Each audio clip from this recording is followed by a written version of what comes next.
C'est avec la même sympathie que je vous retrouve pour un autre débriefing.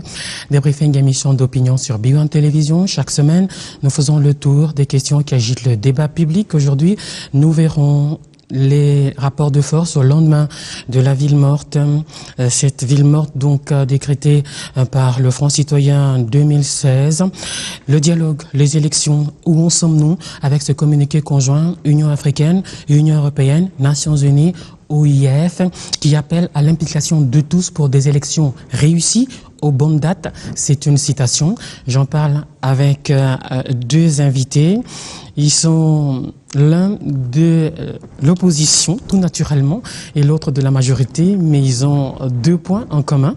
Tous transfichent du MLC, le mouvement de libération du Congo de Jean-Pierre Bemba, et ils sont tous deux candidats, députés nationaux, malheureux. Je commence par Jean de Dieu Moleka, c'est le secrétaire général du Parti démocrate chrétien de José Ndondo, le PDC TOG7, comme vous le savez, au Front citoyen, ambassadeur honoraire de la République démocratique du Congo en France, ambassadeur honoraire de la République démocratique du Congo à l'UNESCO. Il est professeur de philosophie.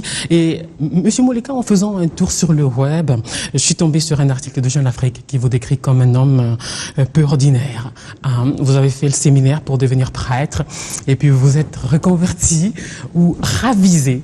Et cette grande décision de votre vie est arrivée le 16 février 92, lors de la marche des chrétiens. C'est ça? Ou Jeune Afrique s'est planté? Non, je pense que vous avez été à la bonne source d'informations. Effectivement, c'est une part importante de ma vie. D'ailleurs, c'est avec émotion contenue, mais forte, que j'avais...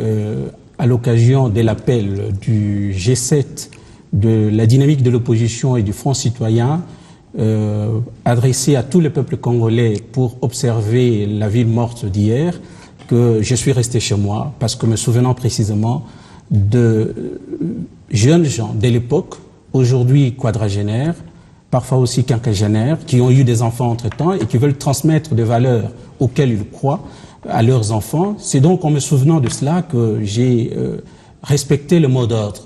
Et je suis heureux que ce mot d'ordre soit effectivement partagé par l'ensemble du peuple congolais. Oui, on va y arriver. Ce 16 février 92, vous aviez décidé de quitter les ordres pour aller en politique. Non, c'est ce jour-là. C'est ce que j'ai lu ce jour-là. C'était pas tellement comme ça que les choses se sont présentées. À l'époque, effectivement... j'appartenais à une congrégation religieuse et puis nous étions les gens très intéressés par la situation politique de notre pays, très au fait de ce qui passait au niveau de la conférence nationale souveraine, et à l'appel du groupe Amos, nous avons accepté, malgré les avis contraires de nos supérieurs de l'époque, nous avions accepté de faire la marche depuis notre point de ralliement, la paroisse Notre-Dame de la Sagesse à l'université de Kinshasa jusqu'à la paroisse Saint-Joseph de Matongé. Alors pour être bref, qu'est-ce qui vous a fait changer d'avis? Qu'est-ce qui vous a fait changer d'avis? Non, vous savez, les tournants dans la répression dans le sang. On peut toujours chercher à expliquer les choix que l'on fait dans le maquis de la vie.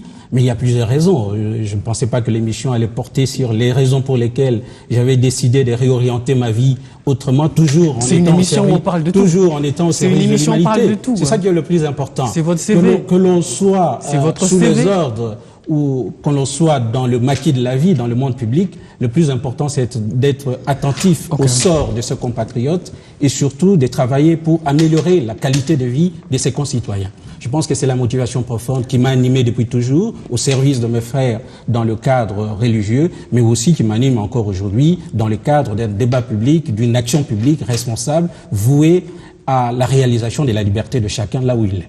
Yves Kisombe, cadre du PPRD, député national honoraire.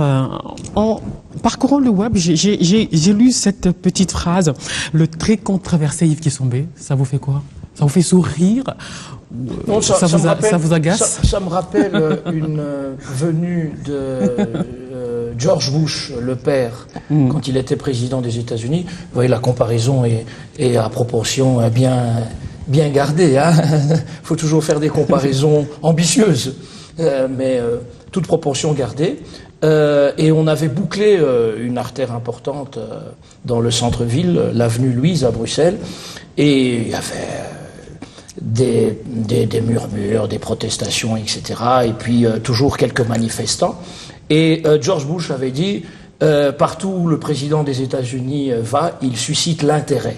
Donc je crois qu'en politique, même s'il s'agit là d'un autre niveau mondial, tout à fait. Je pense qu'il serait triste de ne pas être controversé. Si vous n'êtes pas controversé, si ce que vous faites n'est pas controversé, c'est que vous n'êtes pas dans l'action.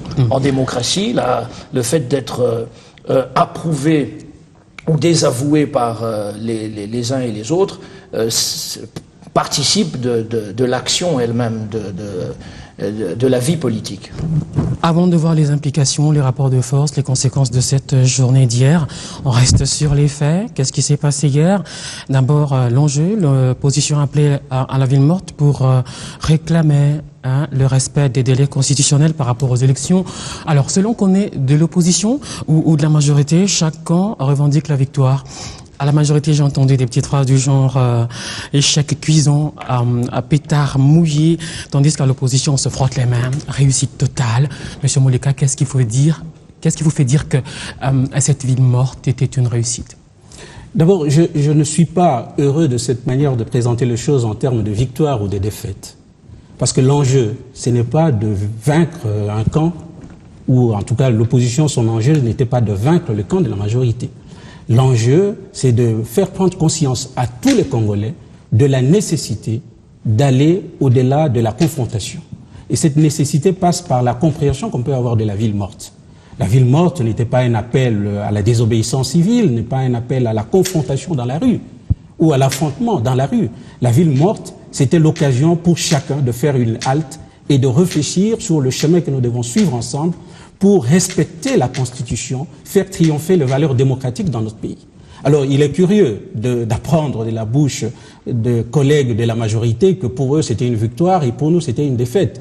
Même si on veut parler en termes de victoire ou en termes de défaite, en vérité, lorsqu'on connaît la ville de Kinshasa, tout le monde s'est bien rendu compte qu'hier, il n'y avait pas d'engouement dans la ville comme d'habitude. C'est un signe qui ne trompe pas. Mais la position de la majorité, c'est plutôt une position autiste. C'est-à-dire, ils sont fermés, ils ne sont pas à l'écoute de la population. Et parce qu'ils ne sont pas à l'écoute, ils ne savent pas interpréter le message que le peuple congolais lui a adressé.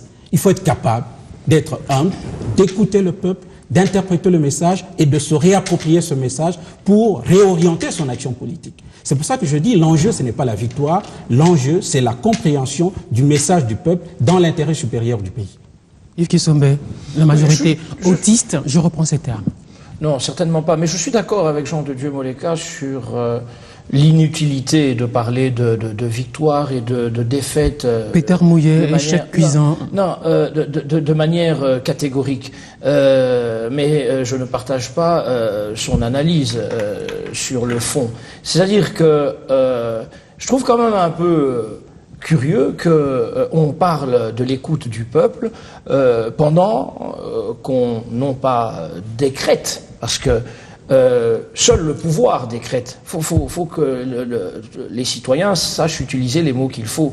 L'opposition propose, suggère, incite. Elle a incité la population à respecter une journée ville morte.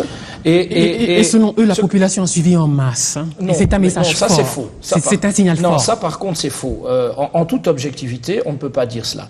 Il y a, d'abord, on prétend faire quelque chose de ce type au nom du peuple, alors que aucune ville du monde où le développement est inscrit dans les mentalités ne procède de cette façon, parce que ce sont des millions de dollars, des milliards de francs congolais de pertes pour l'économie en une journée à travers le pays. Aucun responsable public sérieux ne peut aujourd'hui appeler à une ville morte. C'est totalement irresponsable.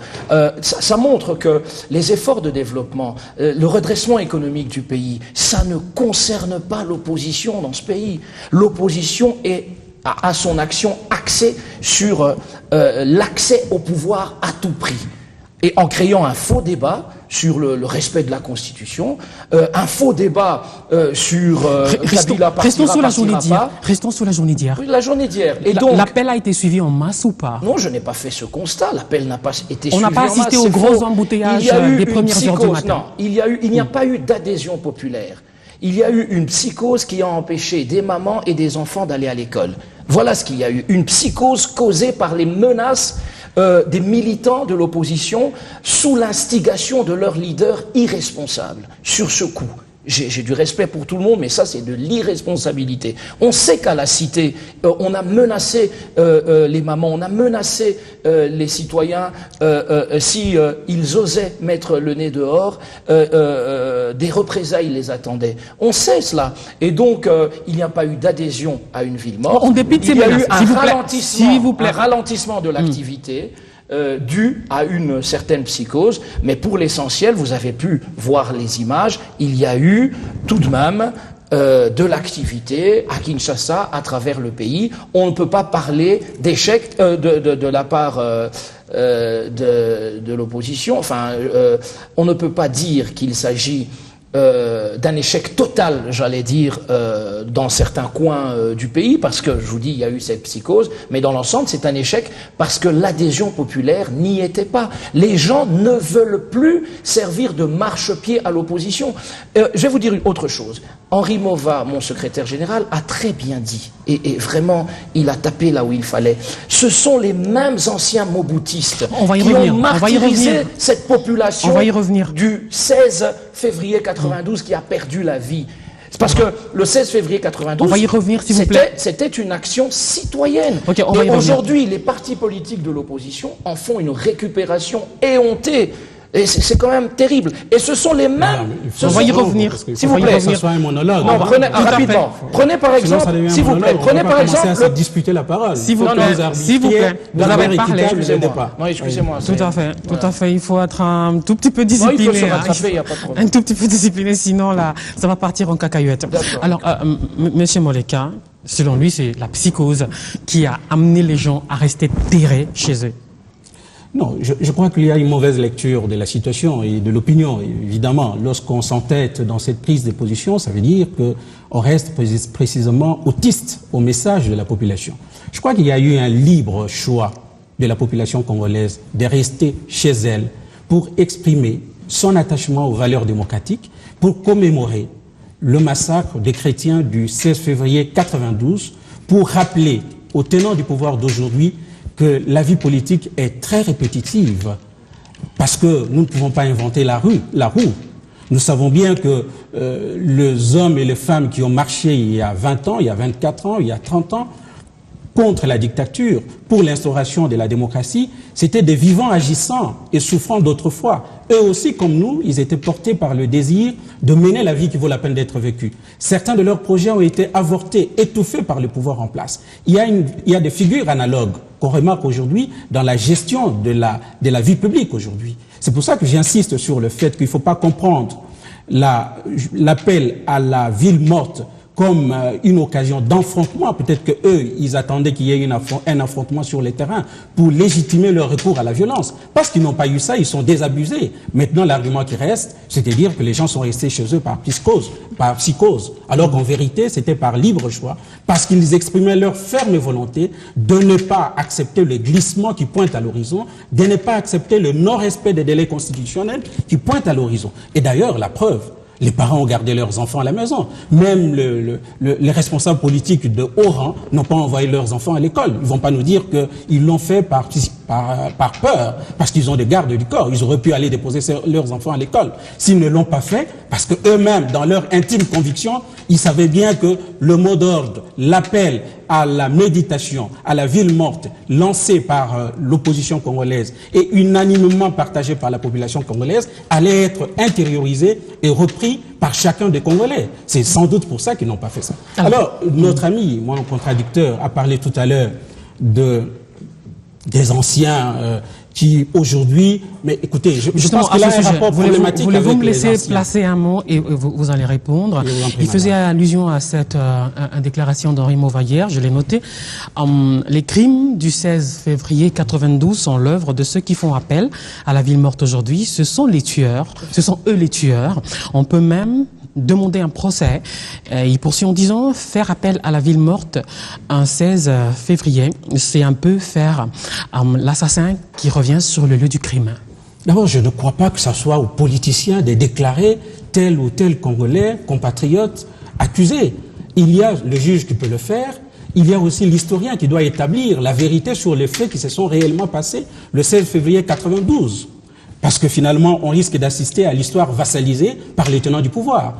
Ou alors par une sélection de la mémoire. Tantôt on dit que nous nous revendiquons de telle appartenance, nous sommes fidèles à telle figure historique de notre peuple. Et quand il s'agit de marcheurs du 16 février, on dit non, nous ne pouvons pas revendiquer notre appartenance aux marcheurs du 16 février 92. Non, il faut sortir de cette compréhension tronquée d'une mémoire sélective et d'une histoire vassalisée. Et bien sûr, les débats doivent se faire entre l'historien avisé qui, dans son travail, dans son atelier, fait un travail critique sur ce qui s'est réellement passé et pour le présenter au peuple congolais, mais il y a aussi le juge, éventuellement, qui peut se saisir de faits pour porter au niveau du débat public ce qui doit être comptable pour chacun. Mais évidemment, il y a aussi la place pour les citoyens avisés, lui-même, qui doit prendre part à la transformation de sa société. Et parmi ces citoyens avisés, il y a ceux dont je vous ai parlé, qui sont aujourd'hui quadragénaires, cinquantenaires, qui à l'époque avaient marché. Et ils veulent perpétuer la mémoire de ceux qui sont morts, ils veulent perpétuer la conviction qu'on peut transformer ce pays en résistant à toute forme d'oppression, en résistant à toute forme de manipulation, parce que l'enjeu majeur ici, madame, l'enjeu majeur, ce n'est pas la victoire des uns contre les autres, l'enjeu majeur, c'est de remettre le pays sur le rail, de lui donner une configuration plus habitable, plus stable, une configuration dans laquelle chacun peut trouver sa place et y jouer un rôle qui lui revient. Par rapport aux responsabilités à établir, à l'entendre parler, il ne faut pas faire d'amalgame. Je crois qu'un homme comme Henri Mauvat est quand même connu pour la pertinence de ses propos. C'est un analyste tout de même crédible, même si on n'est pas d'accord avec lui, on peut lui faire l'honneur de considérer que ses prises de position sont généralement argumentées. Il a dit quelque chose qu'on ne peut pas noyer dans des explications intellectuelles bien à propos. Hein. Il a dit que ceux qui aujourd'hui sont à la tête de certains partis politiques, notamment du G7, qui ont appelé à la marche, à la ville morte hier, on fait partie du gouvernement à un niveau ou à un autre qui, en 1992, sous l'autorité de Ngunza Karlibonde, a causé la mort des chrétiens lors de cette marche du 16 février. Voilà ce qu'il dit. C'est l'assassin qui revient sur le lieu du crime. C'est on ne peut plus clair. Je ne sais pas s'il faut épiloguer là-dessus. Je pense qu'il y a une dose d'immoralité qu'il fallait souligner. Il ne manque pas de toupet. Par ailleurs, il faut renoter le caractère citoyen. Pourquoi est-ce qu'aujourd'hui des partis politiques, pour des motivations politiques avouées, respect de la Constitution, non au glissement, etc., donc pour des éléments politiques conjoncturels, se permettent de se saisir d'une date historique qui est ancrée dans l'expérience citoyenne historique, dans la mémoire collective. Donc c'est intellectuellement malhonnête. C'est incorrect. Donc maintenant, si vous permettez, par ailleurs, je souligne le caractère faux du débat qui est en cours. On veut s'accaparer la défense de la Constitution pendant qu'elle n'est pas violée. Ça, c'est de 1. Vous l'avez déjà dit au début. Oui, mais c'est important. Et c'est important. De 2, il y a un problème. Et toutes les instances, tant nationales qu'internationales, en appellent à se retrouver. Oui, on va y arriver, on va y arriver. Voilà. S'il vous plaît, par rapport à ce sujet, s'il vous plaît, on va y arriver. On va y arriver. Non, mais il faut d'abord que j'explique. On va arriver à ces propos. On arrivera à ces propos. Vous devez organiser il n'y a pas de problème. Alors ne critiquez pas le gouvernement s'il n'y a pas de problème. Vous devez mobiliser les fonds nécessaires pour organiser les élections dans les délais constitutionnels. Ça, vous n'avez pas fait. Et c'est ça le problème, justement. Ah, mais je pensais qu'il y avait pas de problème. Alors, si c'est le problème, c'est de votre fait. Parce que vous avez été incapable de mobiliser les moyens nécessaires de l'État pour organiser les élections. C'est la CENI qui organise. Oui, la CENI doit être financée par les gouvernements de la République. Mais il s'avère que le gouvernement de la République n'a pas mis à la CENI les moyens nécessaires de son action. On ne s'entend plus. C'est faux. Le gouvernement finance les élections. On ne s'entend plus. Tout le monde le dit et la CENI a un problème de financement pour la tenue des élections. Donc s'il y a un problème, c'est celui-là. Vous n'avez pas été capable d'organiser les élections dans les délais. C'est de votre fait et vous devez en tirer les conséquences. Non, les conséquences, on peut les tirer finalement, si vous êtes démocrate. Madame, si vous êtes démocrate, on tire les conséquences lors des élections, pas avant. Mais alors, organiser ces élections, c'est tout ce qu'on vous demande et faites-le dans les délais constitutionnels. Mais vous savez parfaitement que le fichier électoral va demander un certain nombre que vous avez voulu. Là, vous parlez comme si vous commencez l'organisation des élections. Alors que ça aurait dû commencer dès les débuts. L'opposition, c'est elle qui est autiste, parce que le président de la CENI... Voulez-vous qu'on poursuive normalement cette émission? Parce que là, c'est le cafouillage. Tout à fait. Là, c'est le cafouillage. On va revenir à la symbolique de la date. On va revenir à cette symbolique dans une sorte de communiqué lu hier sur la télévision d'État. Le gouvernement a dit que c'est une trahison de la symbolique de la date. Madame, vous me confortez dans ma position lorsque je dis qu'on est là en face d'une histoire qui veut être, que les tenants du pouvoir veulent vassaliser. Ils veulent récupérer cette histoire comme si c'était la leur uniquement, alors que ça fait partie de la mémoire collective. Et notre ami qui semble l'a dit à juste titre, ça fait partie de la mémoire collective, la mémoire commune, la mémoire partagée du peuple congolais. Chacun de nous a le droit de revendiquer cette mémoire-là, de s'en approprier, et nous l'avons fait de belle manière. Je vais m'expliquer. Nous n'avons pas voulu mettre ceux qui sont au pouvoir en cause. Nous séparons les personnes de leurs actes. Et c'est d'ailleurs pour ça que nous avons choisi une attitude non violente de la méditation en restant chez soi pour interpeller ceux qui sont au pouvoir, qui sont capables aussi de bonté et de compréhension du message. Le message, c'est lequel? Le message, c'est de sortir de la voie de fait dans laquelle ils veulent entraîner tout le peuple congolais pour organiser les élections dans les délais constitutionnels parce que l'enjeu du pays est à ce prix-là. Okay. On va parler un peu plus tard des élections. Alors, les fonctionnaires Yves Kisombe ont reçu l'ordre d'aller au travail sous peine de sanctions. C'est absurde quand même, non? Non, c'est pas absurde. Nous sommes en démocratie, nous sommes un État de droit. Ça veut dire deux choses. Un, il y a la vie politique et la lutte politique. On ne peut pas l'ignorer. L'opposition est une des deux grandes actrices de la vie politique. Il y a la majorité au pouvoir et l'opposition. On ne peut pas faire fi de ce que l'opposition propose, nier une certaine influence de l'opposition dans l'opinion. Et donc, face à cela, conscient que l'opposition a lancé un appel à la ville morte, le gouvernement devait prendre position.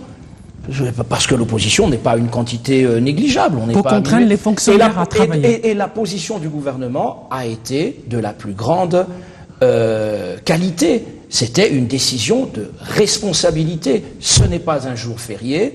Le gouvernement, préoccupé par les efforts de développement, ne peut pas souscrire à une ville morte. Vous voyez ça où encore? Dans quel pays émergent? Et donc, non, madame, c'est l'opposition qui est en panne de stratégie. Elle avait planifié une marche en complicité avec la SENCO qui s'est ravisée par la suite. Je le dis sans jeter de pierre indue, en bon catholique que je suis, mais tout de même, c'était d'abord une marche, des marches à travers le pays. Mais incapable, lors d'un meeting, de mobiliser plus de 3000 personnes à 20 partis au niveau de l'opposition, ils ont bien compris que faire sortir la population dans la rue, ça risquait d'être... Non, c'est basé sur des faits. Ce sont des analyses faites sur des données précises. à la Tchangou, il n'y avait pas eu 3000 personnes, et 20 partis de l'opposition avaient dernièrement, il y a quelques mois, appelé à manifester. Donc conscients de cette incapacité à faire descendre le citoyen dans la rue pour marcher, ils ont créé une psychose. C'est pour ça que je dis que c'est pas un échec total, dans la mesure où, puisqu'il n'y a pas de dimension morale, ni de préoccupation pour le redressement économique et social du pays dans leur stratégie. Donc, il y a une satisfaction, c'est celle d'avoir paralysé une partie de l'activité économique et sociale dans le pays. Et on s'en réjouit, on parle de méditation, alors que concrètement, il n'y a que des désagréments pour la population. Okay. Des manques à gagner, on a compris, vous l'avez déjà dit, des manques à gagner. Donc je monopolise pas la parole. Okay. D'abord, c'était une marche. Oui. Ensuite, ville morte.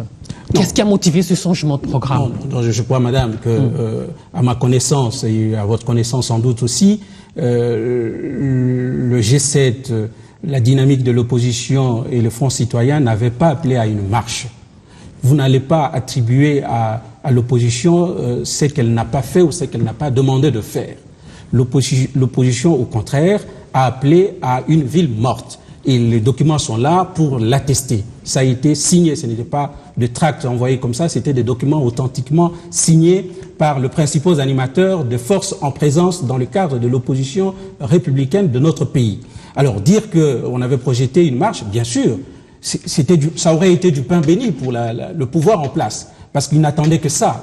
Que l'opposition appelle la population à descendre de la rue pour qu'elle soit massacrée ou matée. D'ailleurs, il faut simplement s'étonner que hier, il y a eu une foule immense des agents de l'ordre, appelons-les comme ça, dans la ville de Kinshasa, alors que la journée était simplement déclarée, réputée une journée ville morte. Oui. Donc, il n'y avait pas une question de marche pour assister à un affrontement. Si notre ami Kisombe dit que ça a été plutôt un succès de leur part, mais il n'a pas réagi à l'appui que je lui ai lancé, à savoir que même les enfants de hauts dignitaires de la République n'ont pas été à l'école hier. Alors je crois que même si on a contraint les fonctionnaires de l'État de venir faire un acte de présence dans leur bureau, tout le monde sait que les gens l'ont fait pour la forme, et sans conviction et sans motivation. D'ailleurs, la preuve, c'est que le marché n'était pas rempli de monde comme d'habitude. Là où les gens vivent de leur travail personnel au quotidien, on a constaté un désert total. Donc là, les gens ne sont pas dupes. Hein. Mais au Katanga, les choses ont été très claires. Au Katanga,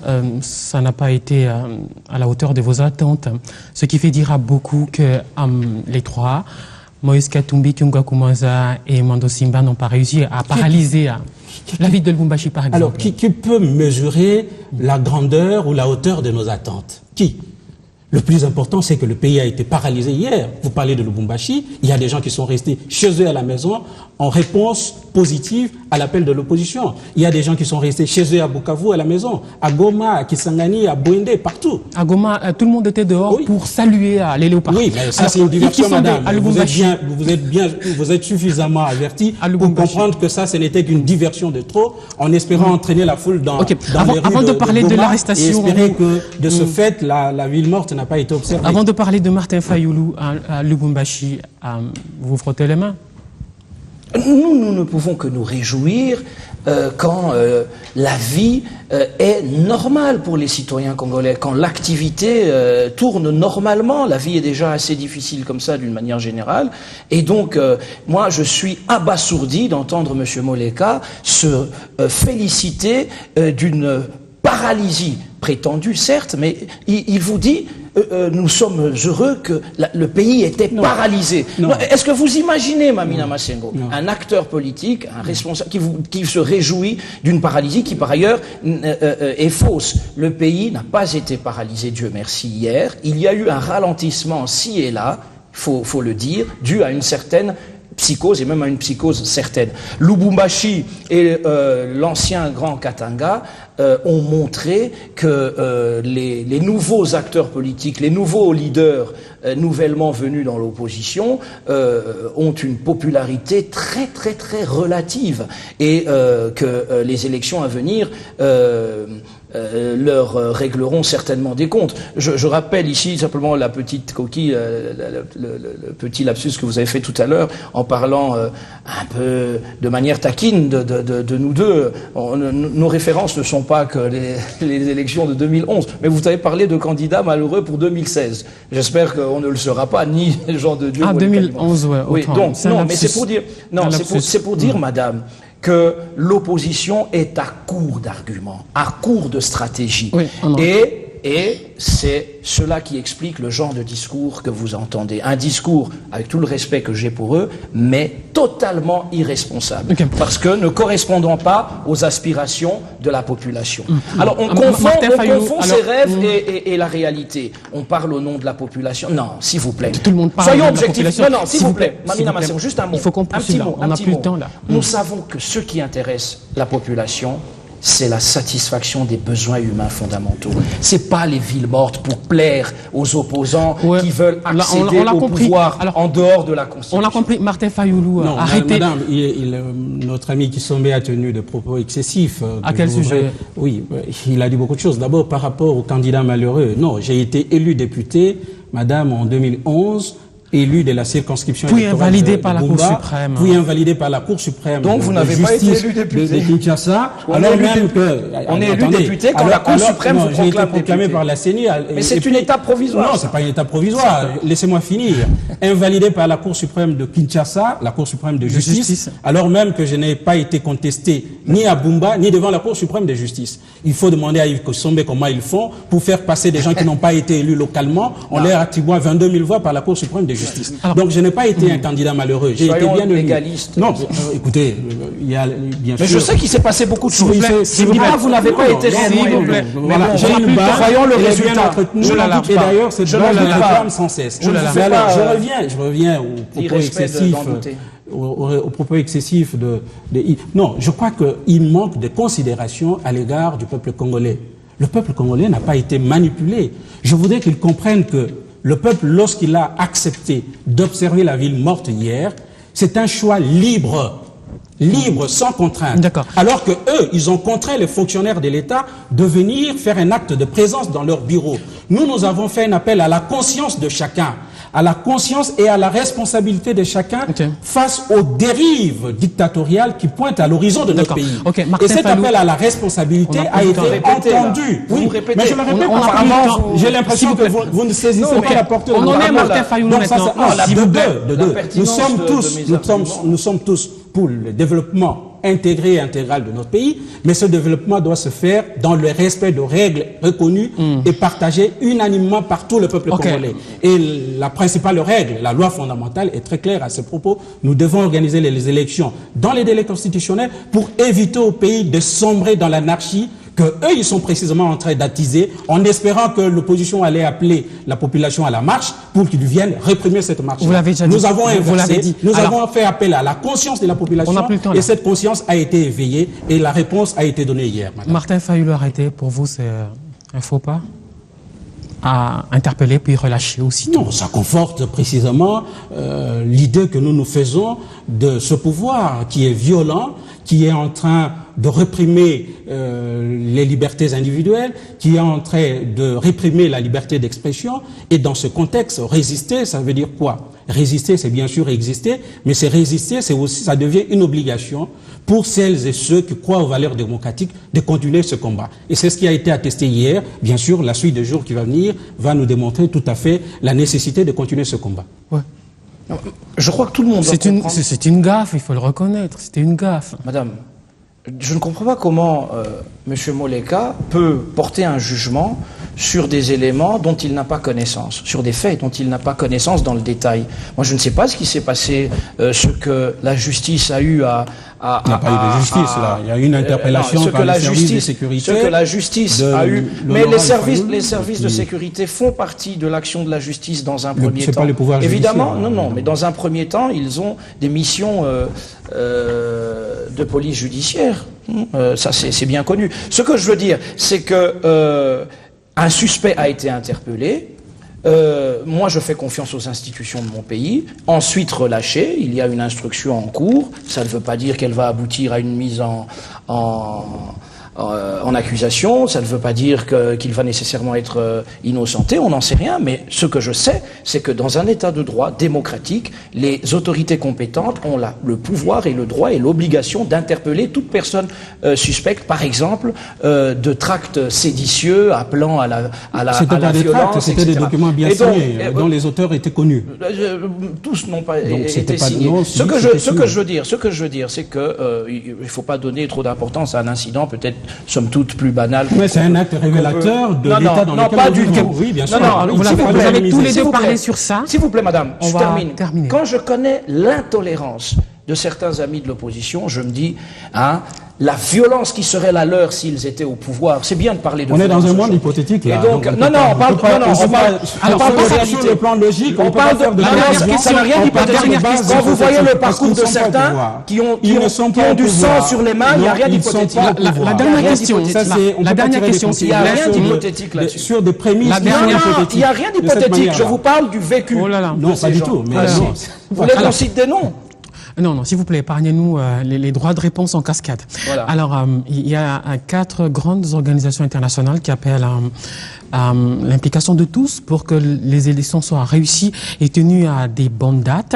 C'est ce qui est écrit dans le texte. L'Union africaine, l'Union européenne, les Nations unies et l'Organisation internationale de la francophonie. Un communiqué qui arrive pile au moment de la ville morte. Pour vous, ça veut dire quoi?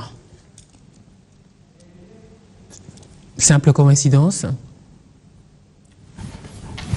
C'est toi qui commence ou c'est moi? Il n'y a pas de problème. Je crois que la complicité de certaines chancelleries dans notre pays la complicité par rapport à cette journée du 16, de certaines alliances diplomatiques dont a bénéficié cette opposition mal intentionnée. Vous faites allusion à qui? Non, je m'arrête là. Comprenne qui pourra, mais l'opinion me suit.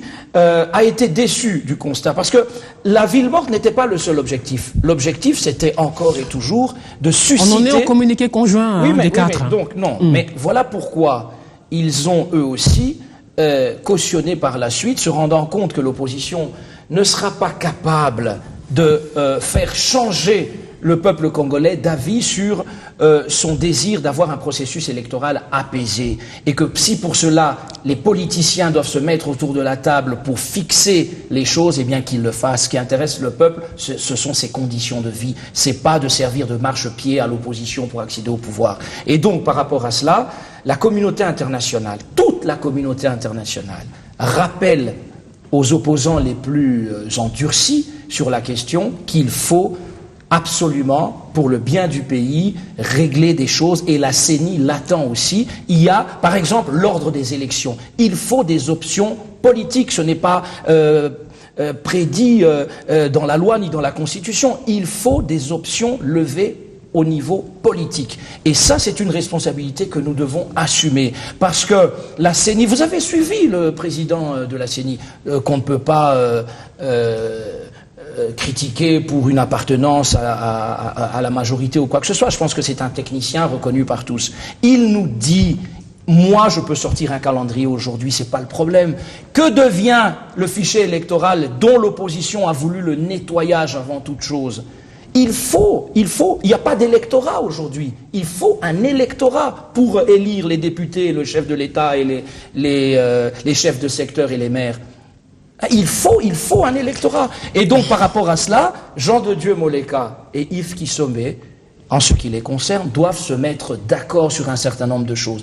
Il faut que le G7, il faut que l'opposition la plus radicale, etc., comprenne qu'il n'est pas question à ce stade de révision, de modification, de changement de la Constitution, de glissement indu, mais nous devons... Mais quand le président de la commission électorale, s'il vous plaît, quand le président de la commission... Nous sommes tous pour le respect de la Constitution. Quand le président de la commission électorale envisage 16 mois pour nettoyer le fichier, ça complique tout. Comme l'OIF, madame. Voilà. Oui, madame, je vais revenir sur la question précédente avant de prendre la dernière. Il est vrai que le communiqué des organisations que vous venez de citer, les Nations Unies, l'Union africaine, l'Organisation internationale de la francophonie, et puis l'Union européenne, montre clairement que au moins il y a des gens avertis dans ce monde et qui comprennent les enjeux importants qui doivent déterminer l'avenir de ce pays, qui est un pays important pour l'Afrique, important pour la communauté internationale. Je suis ébahi de constater que ceux qui sont au pouvoir, alors même qu'ils travaillent tous les jours avec les chancelleries et que le pays est toujours en relation étroite avec des partenaires extérieurs, qu'ils passent tout leur temps à le critiquer. C'est étonnant. On ne peut pas construire un pays dans l'autocratie ou dans l'enfermement. Ils sont bien placés pour le savoir parce que le geste, les actes qu'ils posent tous les jours montrent que c'est dans l'ouverture, dans la rencontre avec les autres qu'on peut construire un État démocratique, prospère, émergent ici en République démocratique du Congo. Pour nous, depuis le début, nous avons dit que nous étions contre les dialogues qui étaient en fait un mort-né. Je crois qu'avec la ville morte d'hier, avec l'appel de l'UDPS, l'acte de décès de ce dialogue est définitivement signé. Qu'est-ce qui s'ouvre maintenant pour le pays? Qu'est-ce qui s'ouvre pour nous? Ce qui s'ouvre pour nous, c'est le temps, le moment important des négociations politiques directes qui doivent se faire entre les personnalités éminentes de l'opposition et les personnalités imminentes de la majorité, pour définir des négociations politiques. Comment vous les envisagez? Ce n'est plus question de dialogue dans lesquels on peut amener n'importe qui là-dedans, mais c'est une question de débat politique, des négociations politiques directes. Vous envisagez ça directes entre l'opposition et les personnalités éminentes de la majorité et les personnalités éminentes de l'opposition pour définir le contour de la fin de la législation. Ça se passerait comment? Dites-nous, définir l'organisation des élections dans les délais constitutionnels. Ça se passerait comment? Mais ça se passera comment? Nous avons là un appui certain de l'ensemble de la communauté internationale pour qu'enfin vienne le moment de ces dialogues nécessaires, de ces négociations nécessaires entre les tenants du pouvoir et les tenants de l'opposition. Oui, mais si je dis dialogue, vous comprenez très bien que... Vous ne savez pas négocier sans dialoguer. Vous comprenez très bien que c'est pour ça que entre les éminents... C'est pour ça que je voudrais comprendre ça se passerait comment et ça sera quoi la différence avec le dialogue que réclament les autres? Qui sera en face de qui?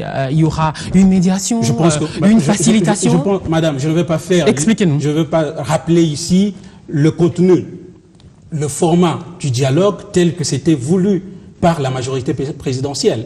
Vous connaissez le contenu, vous connaissez le format dans lequel on allait trouver toutes les classes sociales de la vie nationale, toutes les forces vives. Je ne suis pas contre les forces vives. L'enjeu aujourd'hui, c'est un enjeu politique. Oui, c'est cet enjeu politique doit être Monsieur débattu. Moleka, dites-nous comment vous envisagez ça. Ça se passerait comment? Qui sera autour de la table? Qui sera en face de qui? Je l'ai bien dit. Ça sera pas c'est des négociations directes entre les personnalités de l'opposition et les personnalités de la majorité. En une seule journée, en 2 journées? Écoutez, nous avons le temps de la réflexion pour affiner nos idées et mettre en place. Il faut bien quelqu'un pour les préparer. Bien sûr, mais nous restons ouverts. Qui les prépare? Nous restons ouverts à l'égard de ceux qui ont signé les communiqués dont vous avez parlé tout à l'heure, pour qu'ensemble nous puissions réfléchir sur les modalités. À ma connaissance, ils font allusion à Edem Kodjo. Sur les modalités concrètes. Ils font allusion à Edem Kodjo. Mais si les choses peuvent évoluer pour qu'on prenne acte du dialogue qui est mort, de l'idée du dialogue qui est morte, assurer le passage de ces dialogues morts aux négociations directes entre politiciens, pourquoi pas? Mais voilà. il faut être sensible à ce déplacement linguistique et sémantique qui doit se faire entre les dialogues et les négociations politiques. Ben vous voilà d'accord. Vous voilà d'accord. Non, il ne faut pas être réductrice à ce point-là. Donc j'ai dit bien, il faut être sensible au déplacement qui doit se faire désormais, et il faut considérer que le message qui a été envoyé hier, c'est un tournant, et que tout le monde l'interprète, le comprend comme un tournant pour aller directement dans la résolution. Pour se parler. Pour aller directement dans la prise en compte des enjeux majeurs de notre pays. Okay. On va laisser une fois de sortie parce que l'honneur des amis, on veut quand même en tenir compte. On va donner cette fois de sortie là. S'il vous plaît, condescendante à ce point-là. Franchement, la pression de la communauté internationale. Maintenant vous récupérez la communauté internationale. La pression de la communauté internationale a aussi, il faut examiner chaque question séparément, a aussi son effet sur l'opposition qui, je m'en réjouis, devient plus raisonnable. Je ne vois pas comment on peut faire des négociations sans dialoguer. Je vous ai laissé parler. Cette fois-ci, j'ai vraiment fait un effort. Tout à fait. Négocier, c'est dialoguer. On ne va pas jouer avec les mots. Dans les éléments tels que défini dans le dialogue convoqué par le président de la République. Il n'y a rien d'indirect. Ce sont des négociations directes. Hein, donc on ne va pas jouer avec les mots. Mais si dans ce cadre-ci, de cette ordonnance présidentielle, il devait être fait le constat d'un échec, cela ne sera pas un déshonneur pour le président de la République, parce que lui lance un appel. Et si l'opposition ne le suit pas sur ce coup-là, mais sur un autre format, pourquoi pas? Moi, ce que je dis, c'est que la classe politique doit se mettre d'accord, parce qu'il y a un risque objectif technique à ce qu'il n'y ait pas un respect strict des délais constitutionnels. Et je souligne qu'il ne faut rien dramatiser, parce que les délais constitutionnels, de toute façon, ne sont pas prescrits sous peine d'une sanction juridique précise. Il nous reste moins d'une minute. Les délais poseront, s'ils sont dépassés, un simple problème de légitimité du pouvoir. Il nous reste une minute. C'est un problème grave. C'est un problème sérieux, mais très simple. Parce que vous étiez au pouvoir, vous n'avez pas été capable. C'est pour ça qu'il faut finir. Quand bien même on vous donne raison. Admettons que vous avez raison. Arrêtez de vous disputer là. Il faut qu'on Alors, se parle. Monsieur Moulenga, ces négociations politiques auxquelles vous faites allusion, vous en parlez au nom du PDC seulement? C'est tout le G7 qui est d'accord? On termine par là. Non, d'abord, je crois, madame, qu'il faut insister sur le fait que l'opposition a toujours été raisonnable. En tout cas, l'opposition que j'incarne ici, c'est une opposition forte, c'est une opposition constructive, c'est une opposition active. Récente. Écoutez, vous avez rappelé que j'ai été dans les MLC. Je crois que c'est la même veine qui coule dans mon sang jusqu'aujourd'hui, hein, madame. Donc il ne faut pas oublier. Alors vous parlez au nom du G7, on termine par là. Vous on pouvez va regarder, comme vous avez eu le temps d'aller fouiner, vous aurez remarqué que je n'ai pas eu des responsabilités politiques dans les comptes de la majorité présidentielle. Hein. Donc les choses doivent être très claires. Sur le 1+4. Oui, sur les 1+4. Vous avez quand même été ambassadeur du président Joseph Kabila. Vous savez que c'était S'il dans vous le plaît, cadre vous parlez d'un consensus. c'est au nom du G7. Ambassadeur du président de la République. Dans le cadre d'un consensus c'est tout le G7 qui est d'accord.